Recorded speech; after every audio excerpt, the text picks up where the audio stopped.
بسم اللہ الرحمن الرحیم الحمد للہ رب العالمین والصلاة والسلام علی سید الانبیاء والمرسلین وعلی آلہ واصحابہ اجمعین اما بعد. جی بسم اللہ الرحمن الرحیم. قال ومن ادعى في دار دعوى وأنكرها الذي هي في يده ثم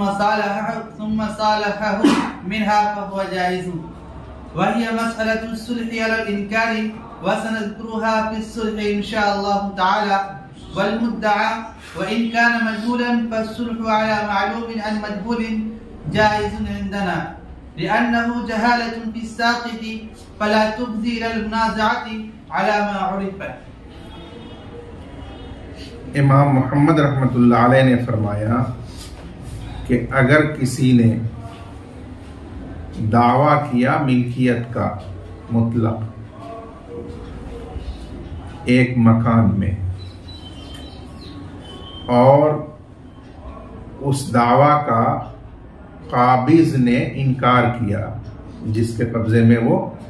مکان تھا، اس کے بعد پھر اس قابض نے مدعی سے مصالحت کر لی اس مکان کے بارے میں، مثلا 1000 روپے بدلے صلح کے عوض، تو احناف کے نزدیک یہ مصالحت جائز ہے اور یہ انکار کے ساتھ صلح کا مسئلہ ہے جس کا محل کتاب الصلح ہے.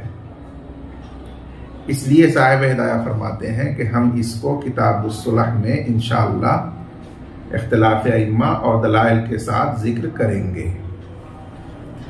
البتہ اختصار کے ساتھ یہاں یہ جان لینا ضروری ہے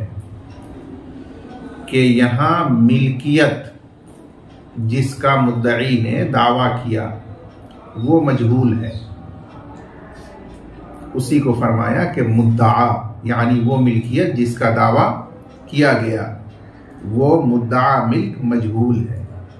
کیونکہ مدعی نے نصف ثلث وغیرہ اس کی کوئی مقدار بیان نہیں کی، اور جب مدعا مجہول ہو تو دعویٰ فاسد ہوتا ہے، اور جب یہ دعویٰ ہی فاسد ہے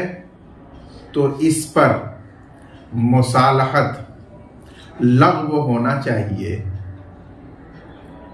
یہ بظاہر اس پر سوال پیدا ہوتا ہے. تو صاحب ہدایہ نے فرمایا کہ بعض دفعہ مصالحت دفع خصومت کے لیے کی جاتی ہے،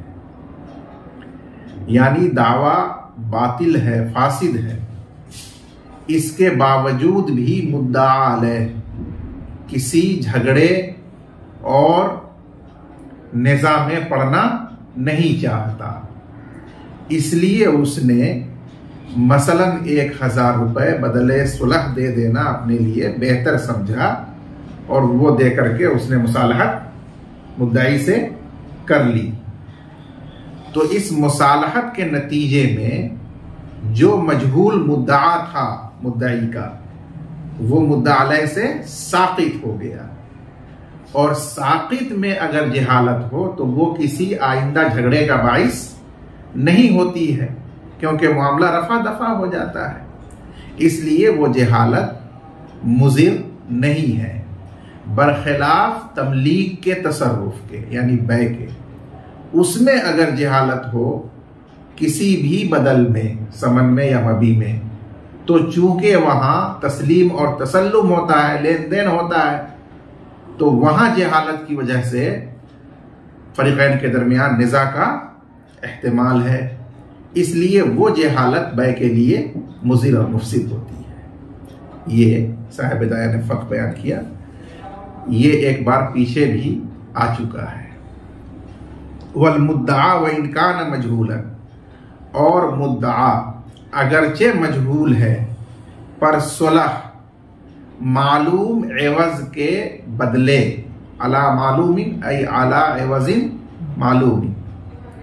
پر صلح عوض معلوم کے بدلے حق مجہول سے، عن مجہول عن حق مجہول، حق مجہول سے ہمارے نزدیک جائز ہے، اس لیے کہ اس مصالحت کے نتیجے میں وہ حق مجہول ساقط ہوتا ہے مدعا علیہ سے، اور ساقط میں اس ساقط شے کی جہالت مضر نہیں ہے، لأنہ جہالت فی الساقط، اس لیے کہ یہ حق ساقط میں جہالت ہے، پس وہ نزاع کا باعث نہیں ہوگی علی ما عرفا، جیسا کہ معروف ہے، اور ہم نے اس کی صورت آپ کے سامنے واضح کی ہے کہ اس میں معاملہ رفع دفع کیا جاتا ہے، اس میں لین دین تسلیم و تسلم نہیں ہوتا کہ اس میں جھگڑا ہو کہ اتنا نہیں اتنا دیں گے اور اتنا نہیں اتنا لیں گے. جی. قال ومن ادعى دارا في يد رجل أنه وهبها له في وقت فسئل البينة فقال جحد الهبة فاشتريتها، وأقام المدعي البينة على الشراء قبل الوقت الذي يدعي فيه الهبة، لا تقبل بينته لظهور التناقض، إذ هو يدعي الشراء بعد الهبة وهم يشهدون به قبلها، ولو شهدوا به بعدها تقبل لوضوح التوفيق. بس اس عبارت میں جو مسئلہ بیان کیا گیا اس کی صورت یہ ہے کہ رضی اللہ نے دعویٰ کیا کہ فیض المتین کے قبضے میں جو مکان ہے وہ مکان میری ملکیت ہے، کیونکہ فیض المتین نے وہ مکان مجھے 1 جنوری کو ہبہ کر دیا ہے. یہ ہے مدعی کا دعوی اول. قابض فیض المتین نے اس کا انکار کیا کہ میں نے ہبہ نہیں کیا ہے. تو اب اس میں مدعی ہبہ رضی اللہ سے گواہ طلب کیا گیا، تو اس نے کہا کہ اصل میں جب مدعا علیہ نے ہبہ کا انکار کیا تو پھر میں نے وہ مکان اس سے خرید لیا، تو میرے پاس ہبہ کے گواہ تو نہیں ہیں لیکن خریداری کے گواہ موجود ہیں. تو اس نے خریداری پر گواہ پیش کیے، بینہ پیش کیا. اب یہ جو گواہ اس نے خریداری پر پیش کیے ہیں یہ 2 حال سے خالی نہیں. اگر یہ ہبہ کی تاریخ کے پہلے خریداری کی گواہی دیتے ہیں، مثلا وہ گواہ یہ گواہی دیتے ہیں کہ ہم لوگ جانتے ہیں، اس بنیاد پر گواہی دے رہے ہیں کہ 25 دسمبر 2023 کو اس مدعی فلاں نے مدعا علیہ فلاں سے یہ مکان خریدا تھا، تو اب یہاں دعویٰ میں اور اس بینہ میں تناقض ہو گیا، اس لیے کہ دعویٰ یہ تھا کہ ہبہ جب انکار کیا تو بعد میں نے خریدا، اور گواہ گواہی دے رہے ہیں کہ ہبہ سے پہلے ہی انہوں نے خریدا. اور جب یہ تناقض ہو بینہ اور دعویٰ میں تو پھر وہ بینہ قبول نہیں کیا جائے، کیونکہ اس بینہ کا تقاضا یہ ہے کہ جس تاریخ میں ہبہ کا مدعی نے دعویٰ کیا اس تاریخ میں وہ مالک ہی مدعا علیہ نہیں تھا، پہلے ہی بیچ چکا تھا. اس تناقض کی وجہ سے یہ بینہ قبول نہیں کیا جائے گا. اور بینہ قبول نہیں کرنے کا مطلب یہی ہے کہ مدعا علیہ کے قول پر مال یمین اس کے حق میں فیصلہ کیا جائے گا کہ وہ مکان اس کا ہے. دوسری صورت یہ ہوگی کہ ان گواہوں نے گواہی دی ہبہ کی تاریخ کے بعد خریداری کی، یعنی یہ کہا کہ 10 جنوری 2024 کو انہوں نے یہ مکان مدعا علیہ سے خریدا ہے. تو اب تطبیق مدعی کے دونوں قول میں ممکن ہے، کیونکہ پہلے یکم جنوری کو ہبا کیا اور جب قبضے کا اس نے مطالبہ کیا تو ہبا سے انکار کر دیا، اس لیے ضرورت کی بنا پر اس نے خریداری کی بات کی تو وہ تیار ہو گیا اور بیچ دیا، اس پر گواہوں نے گواہی دی، تو اب یہ گواہی معتبر ہو جائے گی اور اس مکان کی ملکیت کا فیصلہ گواہی کی بنیاد پر مدعی کے حق میں کیا جائے۔ قال، امام محمد رحمۃ اللہ علیہ نے فرمایا، اگر کسی نے مکان کا دعویٰ کیا جو دوسرے آدمی کے قبضے میں ہے،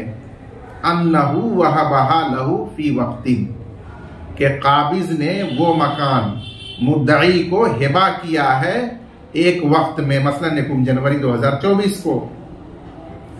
فسئل البینہ،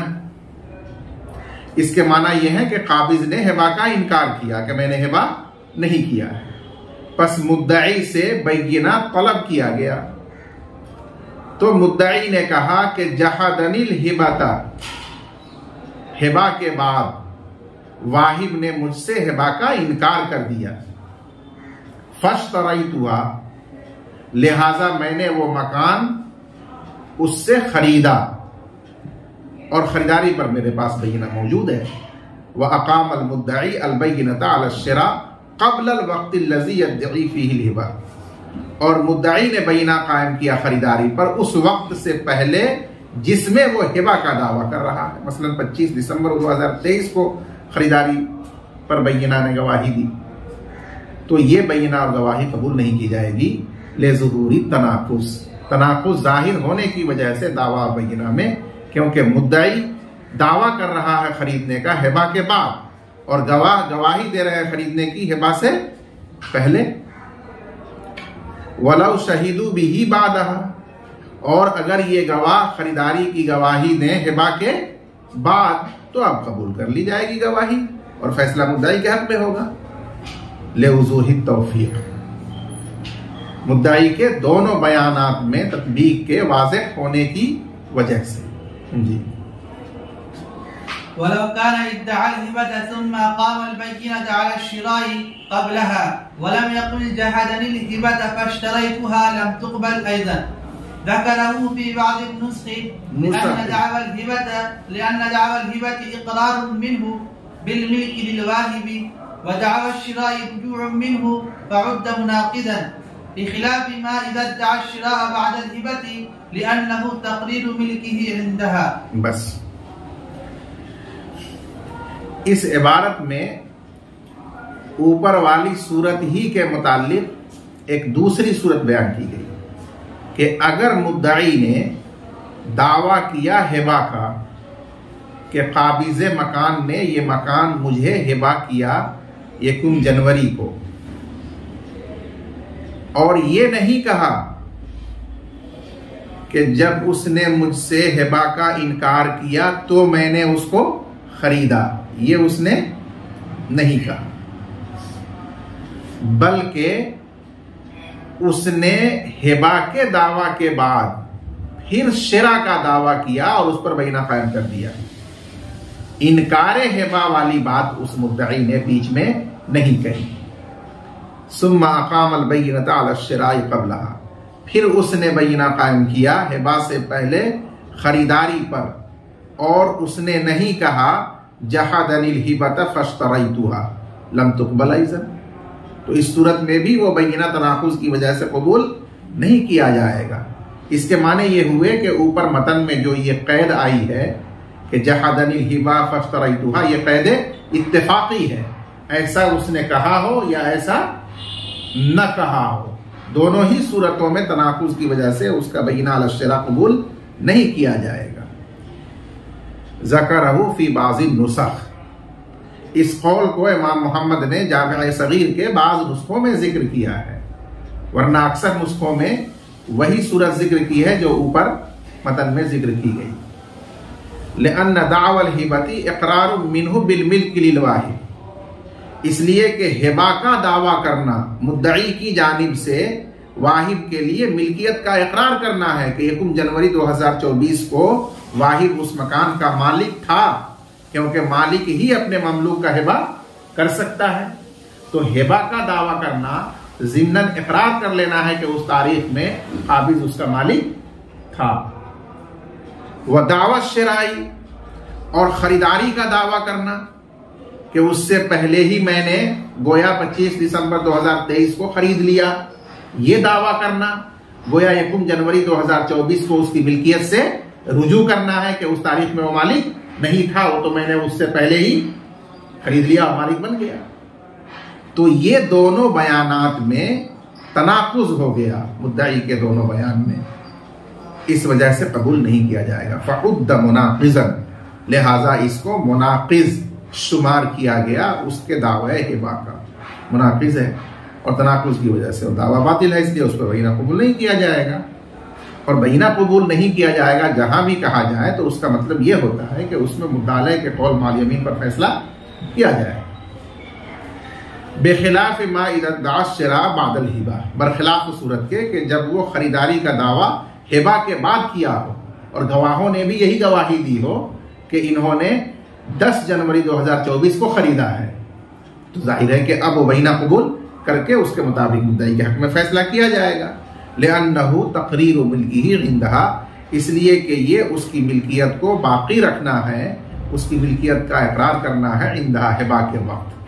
کہ 1 جنوری کو وہ مالک تھا، ابھی بھی وہی کہہ رہا ہے کہ وہ مالک تھا لیکن 10 جنوری کو پھر میں نے اس سے خرید لیا۔ تو یہاں اس کے دونوں بیانوں میں کوئی تناقض نہیں ہے، اس وجہ سے دعویٰ صحیح ہے، لہذا اس پر بینہ قبول کیا جائے گا۔ جی۔ ومن قال لآخر اشتريت مني هذه الجارية فأنكر الآخر إن أجمع البائع على ترك الخصومة وسعه أن يضعها لأن المشتري لما جحد كان فسخا لأن المشتري لما جحد كان فسخا من جهته إذ الفسخ يثبت به كما إذا تجاحد، فإذا عزم البائع على ترك الخصومة تم الفسخ، وبمجرد العزم وإن كان لا يثبت الفسخ فقد اقترن بالفعل وهو إمساك الجارية ونقلها وما يضاهيه، ولأنه لما تعذر استيفاء الثمن من المشتري فأتى رضا البائع فيستبد بفسخه۔ بس اس عبارت میں جو مسئلہ ذکر کیا گیا اس کی صورت یہ ہے کہ رضی اللہ نے یہ کہا کہ عبد المتین بھائی، آپ نے میری یہ وادی خرید لی ہے اور آپ نے ثمن مثلا اب تک ادا نہیں کیا، تو ثمن ادا کیجیے اور اپنی وادی لے جائیے۔ تو فیض المتین نے کہا کہ میں نے آپ کی وادی کبھی کوئی نہیں خریدی ہے، یعنی انہوں نے خریداری کا انکار کیا۔ تو ایسی صورت میں کیا وہ بیع جو بقول بائع کے منعقد ہوئی ہے فسخ ہو جائے گی، اور جائز ہوگا اس بائع کے لیے کہ اس وادی کے ساتھ ہم مشتری کرے، کیونکہ اس کے اقرار کے مطابق تو وہ وادی بک چکی ہے، اب وہ اس کا مالک نہیں ہے۔ لیکن یہاں جو صورت بن رہی ہے وہ یہ کہ خریدار خود منکر ہے کہ میں نہیں خریدا، تو ایسی صورت میں سوال یہ پیدا ہوگا کہ جو بیع بقول بائع ہوئی ہے کیا وہ فسخ ہو جائے گی اور بائع اس کے ساتھ حسب سابق مالکانہ تصرف کرنے کا مستحق ہوگا یا نہیں ہوگا؟ تو اسی کا جواب دیا کہ ہاں، مشتری کے انکار کے بعد بیع فسخ ہو جائے گی اور حسب سابق بائع اس کا مالک ہوگا، اور جب مالک ہوگا تو پھر اس کے لیے مالکانہ تصرف اس میں کرنا بھی درست ہوگا۔ ومن قال لآخر، اور اگر کسی نے دوسرے سے کہا اشتریت منی هذه الجاریہ، آپ نے مجھ سے یہ مادی خرید لی، مطلب کہنے کا یہ ہے کہ مجھے ثمن دیجئے اس کا اور اسے اپنے پاس رکھیے، لے جائیے۔ فَأَنْكَرَ الْآخَرُ، پس دوسرے شخص نے انکار کیا کہ میں نے نہیں خریدی. ان اجمع البائع علی ترک الخصومہ، اگر بائع نے عزم مصمم کر لیا ہے، یہاں اجمع کا مطلب عزم مصمما، اگر بائع نے عزم مصمم پکا ارادہ کر لیا علی ترک الخصومہ، خصومت اور جھگڑا چھوڑنے کا، کہ میں اس معاملے میں قاضی کے سامنے کیس کر کے بینہ سے اس خریداری کو ثابت نہیں کروں گا، میں اس معاملے میں کیس مقدمہ کرنے کے بجائے اپنے پاس ہی مادی کو لوٹا کے رکھوں گا. یہ اس نے طے کر لیا، یہ مطلب ہے. اگر بائع نے طے کر لیا، عزم مصمم کر لیا کہ میں مدعا علیہ کے ساتھ، مشتری کے ساتھ خصومت یعنی مقدمہ بازی نہیں کروں گا، تو وسعہ ان یقعها، تو اس کے لیے جائز ہوگا کہ اس مادی سے ہم بستری کرے، یعنی اس میں کوئی بھی مالکانہ تصرف وہ کر سکتا ہے. لأن المشتری لما جحد،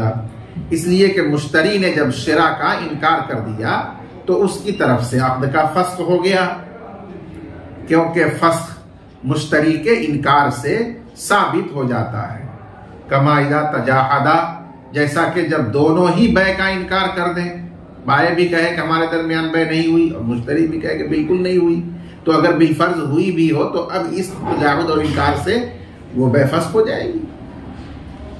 فَإِذَا عَزَمَ الْبَائِعُ عَلَى تَرْكِ الْخُصُومَةِ، پس جب بائع نے عزم مصمم کر لیا خصومت ترک کرنے کا تو تم الفسخ، اب دونوں جانب سے فسخ مکمل ہو گیا بیع سابق کا، اس لیے وہ ملکیت لوٹ آئے گی اور اس کے لیے ہر مالکانہ تصرف کرنا جائز ہو جائے گا. اس پر ایک سوال ہوا کہ محض عزم و ارادہ تو امر باطن ہے، اور عقد یا فسخ کے لیے قول ظاہر ضروری ہے، صرف نیت و ارادہ سے نہ عقد ہوتا ہے نہ فسخ ہوتا ہے. تو اس کا جواب دیا کہ بے شک صحیح ہے، لیکن جب عزم فعل کے ساتھ مل جائے تو وہ قول کے درجے میں ہو جاتا ہے. یہاں عزم کر لینا خصومت کے ترک پر اور اس کے مطابق عمل کرنا، کہ اس کو اپنے پاس مادی کی طرح سے رکھنا، اس سے کام کاج کرانا وغیرہ، یہ سب فعل ہے. جب عزم اس فعل کے ساتھ مل گیا تو اب یہ قول ہی کے درجے میں ہو جاتا ہے، اور جس طرح قول سے فسخ ہوتا ہے اس عزم مع الفعل سے بھی فسخ متحقق ہو جاتا ہے. وبمجرد العزم وان كان لا يثبت الفسخ، اور محض عزم کرنے سے جو کہ دل کا ارادہ اور نیت ہے، فسخ ثابت نہیں ہوتا، جیسے کوئی عقد ثابت نہیں ہوتا، پر یہ عزم فعل سے مل چکا ہے. اور وہ فعل کیا ہے؟ مادی کو اپنی ملکیت میں اپنے پاس روک کے رکھنا، وَنَقْلُهَا، اور ایک جگہ سے دوسری جگہ اس کو لے جانا، منتقل کرنا، وَمَا يُزَاحِهِ، اور وہ عمل جو اس کے مشابہ ہے، مثلا اس سے خدمت لینا، کام کاج کرانا. یہ سب فعل ہے جو عزم کے ساتھ مل جانے کے بعد قول کے درجے میں ہو جاتا ہے، اور اب اس کے ذریعے فسخ ہوتا ہے، جیسے قول سے فسخ ہوتا ہے. ایک دلیل یہ ہے. دوسری دلیل فصل یہ ہے کہ وَلِأَنَّهُ لَمَّا تَعَذَّرَ اسْتِفَاءُ الثَّمَنِ مِنَ الْمُشْتَرِي، اور اس لیے کہ جب ثمن کی اصولیابی مشتری سے متعذر ہو گئی، کیونکہ وہ تو شراء کا ہی انکار کر دیا، تو فَاتَ رِضَا الْبَائِعِ ای بِهَذَا الْعَقْدِ، تو اس عقد پر بائع کی رضامندی فوت ہو گئی، اور بغیر طرفین کی رضامندی کے کوئی عقد نہیں ہو سکتا. اس لیے فَيَسْتَبِدُّ بِفَسْخِهِ، پس بائع مستقل با اختیار ہوگا اس کو فسخ کرنے میں. اس لیے جب وہ فسخ کر دے گا اور اپنے پاس حسب سابق مادی کو رکھنے پر راضی ہو جائے گا تو وقت فسخ ہو جائے گا، اور وہ پھر مادی اس کی مملوکہ ہو جائے گی. جب مملوکہ ہو جائے گی تو اس کے لیے مالکانہ تصرف اس میں درست ہو جائے گا. جی. قال ومن اقر انه قبض من فلان 10 دراهم ثم ادعى انه زيوف صدق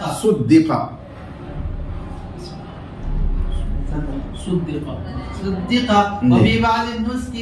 اقتضى، وهو عبارة عن القبض أيضا، ووجهه أن الزيوف من جنس الدراهم إلا أنها معيبة، ولهذا لو تجوز بها في الصرف والسلم جاز، والقبض لا يختص بالزياد فيصدق لأنه أنكر قبض حقه بخلاف ما قبض حقه بخلاف ما إذا أقر أنه قبض الزيادة أو حقه أو الثمن أو استوفى لإقراره بقبض الزيادة صريحا أو دلالة فلا يصدق بس والنبهرجة بس اس عبارت میں جو مسئلہ بیان کیا گیا اس کی صورت یہ ہے کہ اگر کسی آدمی نے خود ہی یہ اقرار کیا کہ میں نے اپنے فلاں مدیون سے 10 دراہم جو میرے اس پر واجب تھے وہ قبضہ کر لیے. بعض نسخوں میں اقتضاء کا لفظ ہے، اصول کر لیے. تو چاہے قبضہ کا لفظ ہو یا اقتضاء، دونوں کا مفہوم یہ ہے کہ میں نے 10 دراہم لے لیے جو میرے اس پر واجب تھے. تو اس قول کا ظاہر یہ ہے کہ میرا جو حق تھا وہ مجھے مل گیا، لہذا وہ مدعا علیہ مدیون بری ہو گیا. اس کے بعد پھر اس قبضہ کرنے والے مدعی نے کہا، دعویٰ کیا کہ وہ دراہم جو میں نے قبضہ کیے اور وصول کیے وہ سب کھوٹے ہیں. کھوٹے ہیں کا مطلب یہ ہے کہ میرا جو حق تھا وہ جیاد اور خالص تھا، عمدہ، اور جو میں نے وصول کیے ہیں وہ سب کھوٹے ہیں. بس وہ اب چاہتا ہے کہ ان کھوٹے سکوں کو واپس کرے اور پھر سے ان سے جیاد وصول کرے. اور اس مدیون مدعا علیہ نے اس کا انکار کیا کہ جو ان کا واجب تھا جیسا بھی تھا میں نے ویسا دے دیا، اور خود اس کا انہیں اقرار ہے کہ میں نے لے لیا، قبضہ کر لیا. اس لیے اس کے بعد ان کا یہ دعویٰ بلا بینہ ہے، اس لیے اس کو مسترد کیا جائے. تو اب یہاں یہ سوال پیدا ہوتا ہے کہ کیا اس مدعی کے قول ضیوفن میں اس کا اعتبار کیا جائے گا، یمین کے ساتھ اس کے قول میں تصدیق کی جائے گی، یا اس سے بینہ کا مطالبہ کیا جائے گا؟ یہ سوال. تو اس میں فقہا فرماتے ہیں کہ اس کی تصدیق قسم کے ساتھ کی جائے گی، اس سے بینہ کا مطالبہ نہیں کیا جائے گا. اس لیے کہ پہلے اس نے مطلق دراہم کے قبضہ کا اقرار کیا، اور قبضہ جس طریقے سے جیاد کا ہوتا ہے ضیوف کا بھی ہو سکتا ہے. تو اس لیے وہ اپنے اس قول میں بھی صادق ہے کہ میں نے قبضہ کیا، اور پھر جب اس نے کہا کہ وہ ضیوف اور کھوٹے تھے تو اس میں بھی وہ صادق ہے کہ بعد میں جب اس نے دیکھا اور پرکھا تب پتہ چلا کہ یہ کھوٹے ہیں. تو اس لیے اس کا دونوں قول اپنے اپنے محمل میں صحیح ہے، لہذا اس کی تصدیق قسم کے ساتھ کی جائے گی. قال ومن اقر انه قبض من فلان 10 دراہم، اور اگر کسی نے اقرار کیا کہ اس نے فلاں مدیون سے 10 دراہم قبضہ کیے، وصول کیے، پھر اس نے دعویٰ کیا کہ وہ کھوٹے ہیں، تو اس کی تصدیق کی جائے گی، یعنی اس کا قول قسم کے ساتھ معتبر ہوگا. وفی بعض النسخ اقتضاء، اور جامع صغیر کے بعض نسخوں میں اقتضاء کا لفظ ہے قبضہ کے بجائے، اور وہ نام ہے قبضہ کرنے کا. تو اس لیے مفہوم اس صورت میں بھی وہی ہوگا جو قبضہ کی صورت میں بیان کیا گیا. ووجہہ ان الضیوف من جنس الدراہم، اور اس کی دلیل یہ ہے کہ کھوٹے دراہم بھی دراہم کی جنس سے ہیں، قبیل سے ہیں. الا انہا معیبہ، مگر یہ کہ یہ کھوٹے دراہم عیبدار ہیں، اس میں نقص ہے. چونکہ یہ جنس دراہم ہی سے ہیں، اسی لیے اگر بیع صرف یا بیع سلم میں بجائے جیاد کے جو واجب تھے اس نے چشم پوشی کرتے ہوئے ضیوف ہی لے لیا اور اس پر راضی ہو گیا تو یہ جائز ہے. اگر یہ جنس دراہم سے نہ ہوتے تو استبدال صرف اور سلم میں لازم آنے کی وجہ سے قبل القبض استبدال ہونے کی وجہ سے جائز نہ ہوتا. وَلِهَذَا لَوْ تَجَوَّزَ بِهَا فِي الصَّرْفِ وَالسَّلَمِ جَازَ. اور اسی لیے کہ یہ جنس دراہم سے ہے، اگر چشم پوشی کرتے ہوئے ان کو لے لیا، لو تجوز بها یعنی ضیوف دراہم کو جیاد کی جگہ چشم پوشی کے طور پر قبول کر لیا بیع صرف اور بیع سلب میں، تو جائز ہے. اس سے معلوم ہوتا ہے کہ وہ جنس دراہم سے ہیں. اگر جنس دراہم کے علاوہ ہوتے تو استبدال قبل القبض لازم آنے کی وجہ سے یہ جائز نہ ہوتا. والقبض لا يختص بالجیاد، اور قبضہ خاص نہیں ہے عمدہ اور خالص دراہم کے ساتھ، بلکہ وہ جس طرح جیاد کا ہو سکتا ہے ضیوف کا بھی ہو سکتا ہے. فیصدق، اس لیے اس کی تصدیق کی جائے گی. وہ اپنے دونوں قول میں اپنی اپنی جگہ سچا ہے. قسم کھا لے تو اس کی بات کا اعتبار کیا جائے گا، اسی پر فیصلہ ہو. لأنه انکر قبض حقہ، کیونکہ وہ اپنے حق کے قبضہ کا منکر ہے کہ میرا جو حق جیاد تھا وہ مجھے ابھی موصول نہیں ہوا، اور جو مدیون ہے وہ مدعی ہے کہ میں نے اس کا حق ادا کر دیا. تو جو منکر حق ہے اس کا قول مال یمین معتبر ہوگا، اس لیے اس کی تصدیق کی جائے گی. بخلاف ما اذا اقر انه قبض الجیاد، برخلاف اس صورت کے جبکہ دائن نے اقرار کر لیا کہ اس نے عمدہ اور خالص دراہم اصول کیے، قبضہ کیے، یا اس نے کہا حقہ، ہم نے اپنا حق جو بھی تھا اصول کر لیا، یا اس نے کہا کہ سمن اصول کر لیا، یا اس نے کہا کہ استوفا، پورا اس نے اپنا حق لے لیا، اصول کر لیا. تو ان میں سے جو پہلا لفظ ہے قبض الجیاد، وہ تو صراحتاً دلالت کر رہا ہے کہ جیاد ہی اصول کر لیا، اور باقی کے جو تین الفاظ ہیں حقہ یا سمن یا استوفا، یہ دلالتاً بتا رہے ہیں کہ جو اس کا تھا وہ پورا اس کو موصول ہو چکا. اب اس کے بعد جو کہہ رہا ہے کہ وہ سکے ضیوف اور کھوٹے تھے، تو یہ اپنے قول سابق کے مناقض اور مخالف ہے اپنے اس دوسرے قول میں. اس لیے اب اس کا اعتبار اس میں نہیں کیا جائے گا، بلکہ یہ ایک زائد بات کا، نئی بات کا دعویٰ کرنا ہوگا، وہ بینہ کے ساتھ معتبر ہوگا. اب مال یمین قول معتبر نہیں ہوگا. لِإِقْرَارِهِ بِقَبْضِ الْجِیاد صَرِیحًا، کیونکہ اس نے عمدہ دراہم کے قبضہ کا اقرار کر لیا صراحتاً، او دلالتاً، یا بقیہ صورتوں میں دلالتاً اس نے عمدہ کا اقرار کر لیا. فلا یصدق، لہذا اب اس کی تصدیق نہیں کی جائے گی، بلکہ اگر وہ ضیوف ہیں تو اس پر اب اسے بینہ قائم کرنا ہوگا. جی. وَالنَّبَاهَةُ كَالضُّيُوفِ وفي الصدوقة لا يصدق لأنه ليس من جنس الدراهم حتى لو تجوز بها فيما ذكرنا لا يجوز. والزيف ما زيفه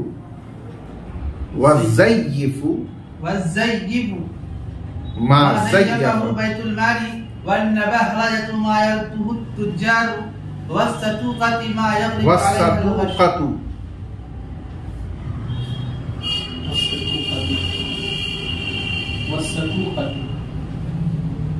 والصدوقة ما يغلب عليها الغش. اس کے بعد صاحب ہدایہ نے اپنے زمانے میں جو چند قسم کے دراہم مروج تھے اس کا تعارف کرایا. فرمایا کہ نبہرجہ دراہم جو معرب ہے نبہرہ کا، نبہرہ فارسی لفظ ہے، اس کی تعریف کرتے ہوئے کہتے ہیں نبہرجہ. اس کے بارے میں فرمایا کہ یہ کالضیوف، کھوٹے دراہم کی طرح ہے. جو مسئلہ کھوٹے دراہم کا ماقبل میں بیان کیا گیا وہی نبہرجہ کا بھی مسئلہ ہوگا. اب سوال پیدا ہوا کہ نبہرجہ اور ضیوف اگر ایک ہی جیسے ہیں حکماً تو پھر یہ دو نام کیوں رکھے گئے، ان میں فرق کیا ہے؟ تو آگے صاحب ہدایہ اس کو بیان فرمائیں کہ ضیوف وہ کھوٹے دراہم جنہیں بیت المال کھوٹا قرار دے کر رد کر دے، قبول نہ کرے، لیکن تجار وہ قبول کر لیتے ہیں. عوض میں بدل میں لے لیتے ہیں، یہ ضیوف۔ اور نبہرجہ اس سے بھی گھٹیا اور ردی ہیں کہ بیت المال تو ان کو قبول کرتا ہی نہیں، ساتھ ساتھ تجار بھی اس کو نہیں قبول کرتے، تو یہ ضیوف سے بھی مالیت کے اعتبار سے کمزور اور ناقص ہے۔ اور ستوقہ یہ بھی معرب ہے، سے طاقہ، اوپر اور نیچے صرف سونے یہ چاندی کا پانی چڑھا دیا گیا ہے، باقی جو اصل مادہ ہے وہ غیر چاندی ہے، تانبا پیتل وغیرہ، تو اس میں غش یعنی غیر چاندی ہی غالب ہے، اور اوپر نیچے جو پانی چڑھایا گیا ہے وہ چاندی برائے نام ہے، اس لیے یہ جنس دراہم سے نہیں ہے۔ اسی لیے اگر بیع صرف یا بیع سلم میں دراہم طے ہوئے ہوں راس المال یا بدل صرف، اور بجائے دراہم کے وہ ستوقہ سے ادائیگی کر دی جائے اور دیکھ کر چشم پوشی کر کے لینے والا اس کو رکھ لے لے تو یہ جائز نہیں ہے، اس لیے کہ ستوقہ یہ دراہم کی جنس سے نہیں بلکہ اس سے مختلف الگ شے ہے، الگ چیز ہے، تو یہاں استبدال قبل القبض لازم آ جائے گا، اس لیے یہ جائز نہیں ہوگا۔ لیکن ضیوف اور بنہرجہ یہ دونوں دراہم ہی کی جنس سے ہیں، اگرچہ ردی اور بیکار ہیں یا ضیوف گھٹیا ہے، لیکن ہے جنس دراہم ہی سے، اس لیے ان کو اگر بیع صرف یا بیع سلم میں چشم پوشی کے طور پر لے لیا جائے تو جائز ہے، اس میں استبدال قبل القبض لازم نہیں آتا۔ وَالنَّبَهْرَجَةُ كَالضُّيُوفِ، اور نبہرجہ دراہم کھوٹے دراہم کی طرح ہیں حکم میں، اور ستوقہ دراہم میں تصدیق نہیں کی جائے گی اس شخص کی جو یہ کہے کہ میں نے مدیون سے 10 دراہم اصول کر لیے اور پھر کہے کہ وہ دراہم ستوقہ تھے، تو اس کی تصدیق نہیں کی جائے گی، لأنه ليس من جنس الدراہم، اس لیے کہ یہ ستوقہ دراہم کی جنس سے نہیں ہے، یہاں تک کہ اگر چشم پوشی کے طور پر ان کو قبول کر لے کوئی لینے والا، ان عقود میں جو ہم نے ذکر کیے صرف اور سلم میں، تو جائز نہیں ہے استبدال کی وجہ سے۔ اور کھوٹا درہم وہ ہے جسے کھوٹا قرار دے بیت المال، یعنی کھوٹا قرار دے کر مسترد کر دے، اور نبہرجہ وہ درہم ہے جس کو تجار مسترد کر دیں، واپس کر دیں، نہ قبول کریں، اور ستوقہ وہ درہم وہ سکہ جس پر غش یعنی کھوٹ اور ملاوٹ غالب ہو، اور اس میں چاندی کی مقدار برائے نام ہے، یعنی اس کا پانی اوپر بھی چڑھایا گیا ہو بس۔ جی قال ومن قال لآخر لك علي 1000 درهم فقال ليس لي عليك شيء ثم قال في مكانه بل لي عليك 1000 درهم فليس عليه شيء لأن إقراره هو الأول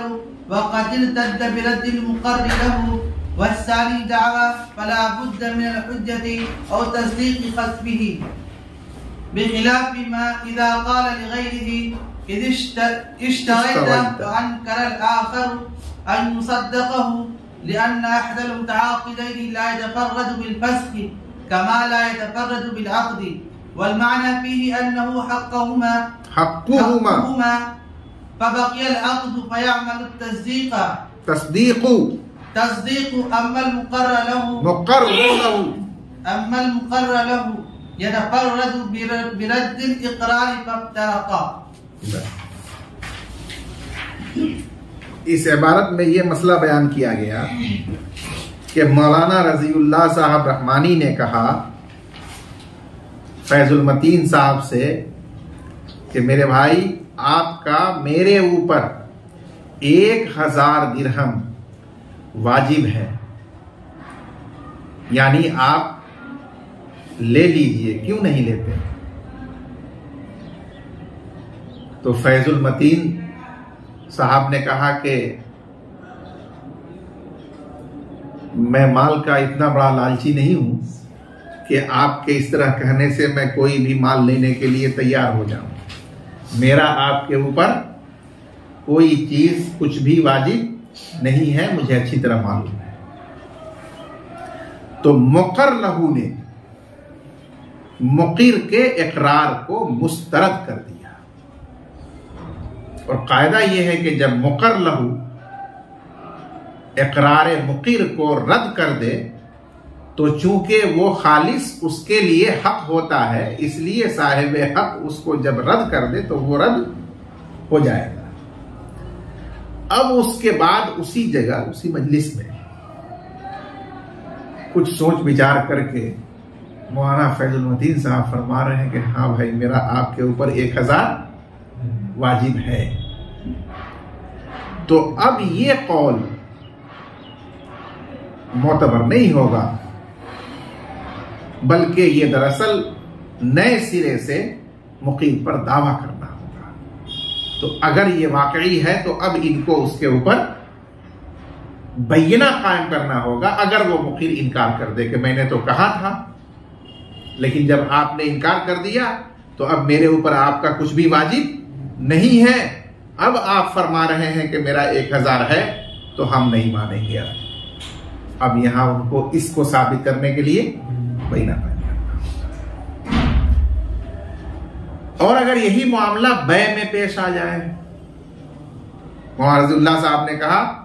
کہ آپ نے مجھ سے میرا موبائل 1000 میں خرید لیا ہے، 1000 دیجیے اپنا موبائل لیجیے. تو انہوں نے انکار کر دیا کہ میں نے موبائل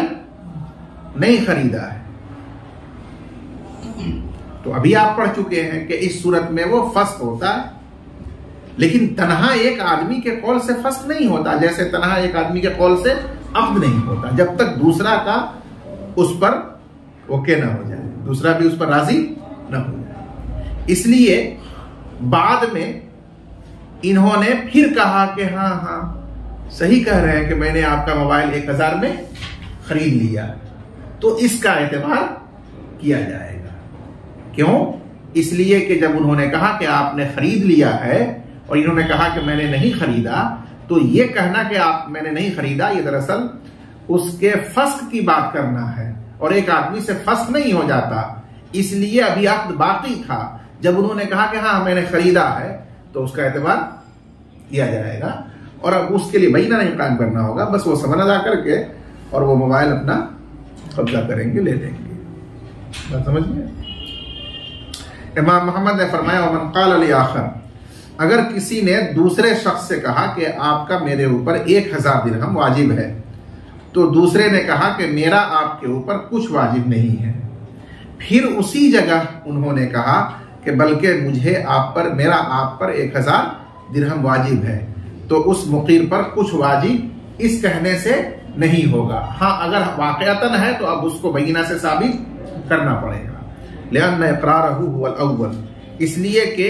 مقر کا اقرار قول اول تھا، وقد ارتد برد المقر لہ، جو کہ رد ہو چکا مقر لہ کے رد کر دینے سے. اب اس کے بعد کہنا کہ میرا آپ کے اوپر 1000 ہے، یہ دعویٰ ہے، نیا دعویٰ ہے جو بینہ ثابت ہوگا. والثانی دعویٰ، اور قول ثانی دعویٰ ہے. فلا بد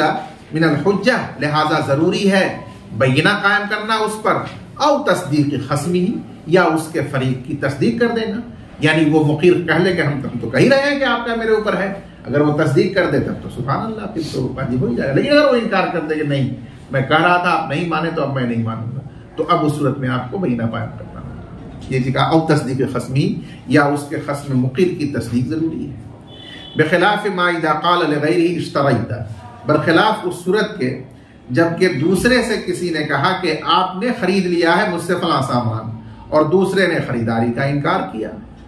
تو لہو ان یصدقہ، یہاں لہو لکھنے میں کاتب سے چھوٹ گیا، لہو ان یصدقہ، تو اس کے لیے جائز ہوگا، یعنی اس آخر کے لیے جائز ہوگا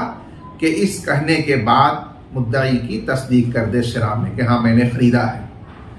لأن احد المتعاقدین لا يتفرد بالفسخ، اس لیے کہ متعاقدین میں سے ایک شخص مستقل نہیں ہوتا عقد کو فسخ کرنے میں، تنہا نہیں ہوتا فسخ کرنے میں، جیسا کہ وہ تنہا مستقل نہیں ہوتا عقد منعقد کرنے میں. والمعنی فیہ، اور اس کی وجہ، معنی سے مراد یہاں وجہ و دلیل، اور اس کی وجہ یہ ہے کہ یہ فسخ دونوں کا مشترک حق ہے، جیسے عقد دونوں کا حق، دونوں مل کر کریں گے تب ہوگا. فبقی العقد، لہذا اس کے انکار کے باوجود بھی عقد ابھی باقی ہے جب تک دوسرے نے اس فسخ کو اوکے نہیں کیا ہے. فیعمل التصدیق، لہذا انکار کے بعد پھر تصدیق کر دینا دوسرے کا کہ ہاں میں نے خریدا ہے، یہ صحیح ہوگا، کارگر ہوگا، معتبر ہوگا. عمل مقر لہ یتفرد برد الاقرار، لیکن مقر لہ تنہا مستقل ہوتا ہے اقرار کو رد کر دینے میں، اس کا اپنا حق ہوتا ہے، وہ رد کر دے رد ہو جائے گا. فافترقا، بس دونوں مسائل میں فرق واقع ہے. قال ومن ادعى على آخر مالا فقال ما كان لك علي شيء قط فأقام المدعي البينة على 1000 وأقام هو البينة على القضاء، هو البينة على القضاء قبلت بينته، وكذلك على الإبراء. وقال زفر رحمه الله لا تقبل لأن القضاء يدخل وجوبا وقد أنكره فيكون ناقضا، ولنا أن التوفيق ممكن لأن غير الحق قد يقضى ويبرأ منه دفعا للخصومة. ألا ترى أنه يقال قضى بباطل وقد يصالح على شيء فيثبت ثم يقضى، وكذا إذا قال ليس لك علي شيء قط لأن التوفيق أظهر. بس امام محمد رحمۃ اللہ علیہ نے فرمایا کہ اگر کسی نے دوسرے پر مال کا دعویٰ کیا، معاذ اللہ صاحب نے دعویٰ کیا کہ میرا 1000 درہم فیض المتین پر واجب ہے، فقال، تو دوسرے شخص نے مدعا علیہ نے کہا ما کان لک علی شیء قط، آپ کا میرے اوپر کبھی بھی کچھ واجب نہیں تھا، یعنی ماضی تا حال میرے ذمہ آپ کا کبھی کچھ واجب ہوا ہی نہیں، صاف انکار کر دیا. تو اب یہاں مدعی نے بینہ قائم کر دیا 1000 کے وجوب پر، اور مدعا علیہ نے بینہ قائم کر دیا 1000 ادا کرنے پر. یہ ہے خاص بات، یعنی جب مدعی نے بینہ قائم کیا اور یہ ثابت کر دیا کہ میرا 1000 ہے، تو وہی مدعا علیہ جو پہلے اتنا زوردار طریقے پر انکار کیا تھا، اب اس نے گواہ لا کے کھڑے کر دیے کہ میں نے 1000 جو آپ کا تھا وہ کیا کر دیا ہے، ادا کر دیا ہے. تو حضرت امام ظفر رحمۃ اللہ علیہ فرماتے ہیں کہ اب چونکہ ادا کرنے پر بینہ قائم کرنا یہ مناقض ہے اس کے قول اول. پہلے اس نے کیا کہا ہے کہ میرے اوپر کبھی تمہارا کچھ واجب نہیں تھا، اور اب جب وجوب پر بینہ قائم مدعی نے کر دیا تو انہوں نے پھر ادائیگی پر قائم کر دیا، اور ادائیگی وجوب کے بعد ہوتی ہے. تو یہ دراصل ضمناً اقرار کر لینا ہے کہ آپ کا میرے اوپر واجب تھا. تو یہ قول ثانی قول اول کے مناقض ہے، اس لیے یہ دعویٰ ہی غلط ہے کہ میں نے ادا کر دیا. اور جب دعویٰ ہی غلط ہے تو اس پر بینہ جو پیش کیا جائے گا وہ مسترد کر دیا جائے گا، قبول نہیں کیا جائے گا. اس کا مطلب یہ ہے کہ مدعی کا بینہ جو ہے وہ قبول کرتے ہوئے اس کے حق میں فیصلہ کیا جائے گا کہ اس کا 1000 اس پر واجب ہے. یہ دلیل امام ظفر رحمۃ اللہ علیہ کی ہے. جمہور احناف کی طرف سے یہ کہا جاتا ہے کہ بے شک مناقض ہے اس کا قول ثانی قول اول کے، لیکن تطبیق ممکن ہے. اور تطبیق کی 2 صورت ہے.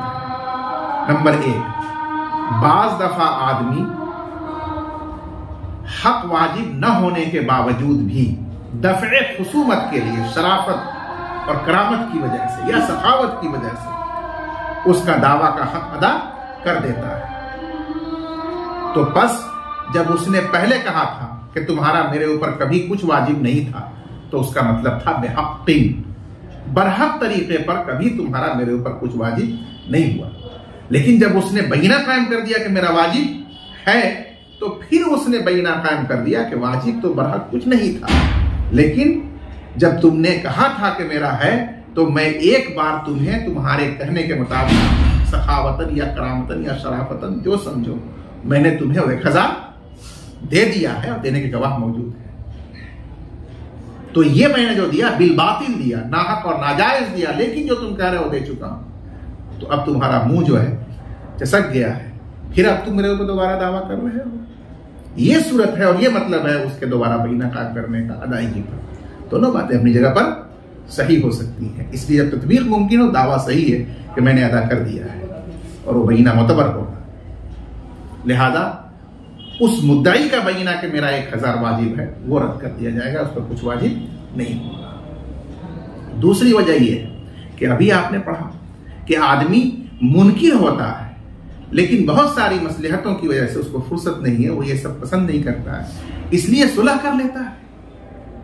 تو ہو سکتا ہے کہ وہ منکر تھا کہ تیرا کچھ پر میرے اوپر کچھ واجب نہیں، لیکن 1000 پر اس نے مصالحت کر لی تھی اس سے، اور جب مصالحت ہو گئی تھی تو اس لیے 1000 واجب تھا اور وہ اس نے ادا کر دیا تھا، ادائیگی پر اس لیے گواہی پیش کر رہا ہے۔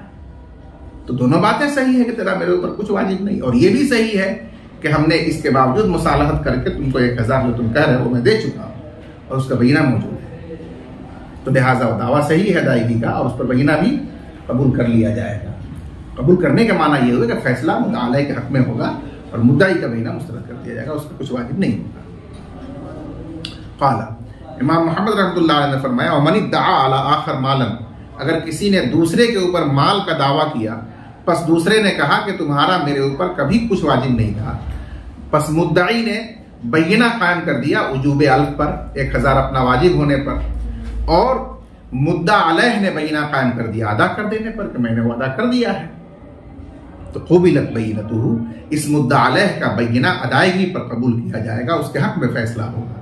وَكَذَلِكَ عَلَى الْإِبْرَةِ، اور اسی طریقے سے اس کا بینہ قبول کیا جائے گا بری کرنے پر، کہ وہ ادائیگی پر تو بینہ نہیں قائم کیا بلکہ اس نے بینہ قائم کیا بری کرنے پر، کہ جو تمہارا واجب تھا جو تم کہہ رہے ہو تم نے خود ہی اس سے مجھ کو بری کر دیا تھا اور اس پر گواہ پیش کر دیا۔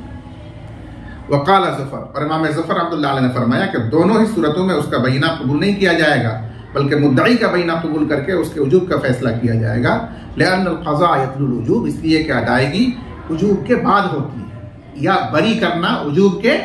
بعد ہی ہوتا ہے، تو پہلے وجوب کا منکر اور اب گویا در پردہ وجوب کا مقر ہو گیا، تو اس کے قول میں تناقض ہے، اس لیے اس کا دعویٰ قبول نہیں کیا جائے گا۔ جب دعویٰ صحیح نہیں ہوگا تو اس کا بینہ بھی قبول نہیں کیا جائے گا۔ وقد انکرہ، درحال ہے کہ اس نے پہلے انکار کر دیا تھا وجوب کا، فیکون مناقضا، پس وہ اپنے قول میں مناقض ہوگا۔ ولنا ان التوفیق ممکن، اور ہماری دلیل یہ ہے کہ اس کے دونوں قولوں میں، دونوں بیانوں میں تطبیق ممکن ہے، اس لیے کہ غیر حق کا جو واجب نہیں ہو، غیر حق کو بھی کبھی ادا کر دیا جاتا ہے کرامتاً یا سخاوتاً، اور یبرأ منہ، اور غیر حق سے بھی کبھی براءت حاصل کر لی جاتی ہے، دفع للخصومہ، جھگڑا ختم کرنے کے لیے، خصومت کو دور کرنے کے لیے۔ الا ترى، کیا آپ کو معلوم نہیں ہے کہ محاورے میں بولا جاتا ہے قضا بباطل، اس نے ناحق ادا کیا، جیسا کہ قضا بحق کہا جاتا ہے کہ اس نے برحق واجب ادا کیا، دونوں ہے۔ دوسری وجہ وقد یصالح علی شیء، اور بعض دفعہ دعویٰ کے انکار کے باوجود کسی عوض پر مصالحت کر لی جاتی ہے، بس وہ بدلے صلح واجب ہو جاتا ہے ذمے میں، ثم یقضى، پھر اس کو ادا کیا جاتا ہے باوجود ہے کہ وہ منکر تھا حق کا، تو یہ بھی دوسری صورت تطبیق کی ممکن ہے۔ وَكَذَا إِذَا قَالَ لَيْسَ لَكَ عَلَيَّ شَيْءٌ قَطُّ، اور اسی طرح جب مدعا علیہ کہے کہ تمہارا میرے اوپر کچھ بھی واجب نہیں ہے، تو بھی یہی حکم ہے کہ اگر اس نے وجوب پر بینہ قائم کر دیا مدعی نے، اور اس مدعا علیہ نے بینہ قائم کر دیا ادائیگی پر یا ابرا پر، تو اس کا بینہ قبول کیا جائے گا۔ کیوں؟ اس لیے کہ یہاں لیسا اس نے استعمال کیا، اور لیسا حال کی نفی پر صراحتاً دلالت کرتا ہے، اس لیے اس کے معنی یہ ہوئے کہ فی الحال تمہارا میرے اوپر کچھ واجب نہیں ہے، اور جہاں تک مسئلہ ہے تمہارے دعویٰ کا، تو ماضی ہی میں نے اس کو ادا کر دیا ہے، تو یہاں تو تطبیق اور زیادہ ظاہر اور واضح ہے اس کے دونوں قول میں، اس لیے اسی کا بینہ قبول کیا جائے گا، اور یہ فیصلہ ہوگا اس کے حق میں کہ اس پر مدعی کا کچھ واجب نہیں ہے۔ واللہ اعلم۔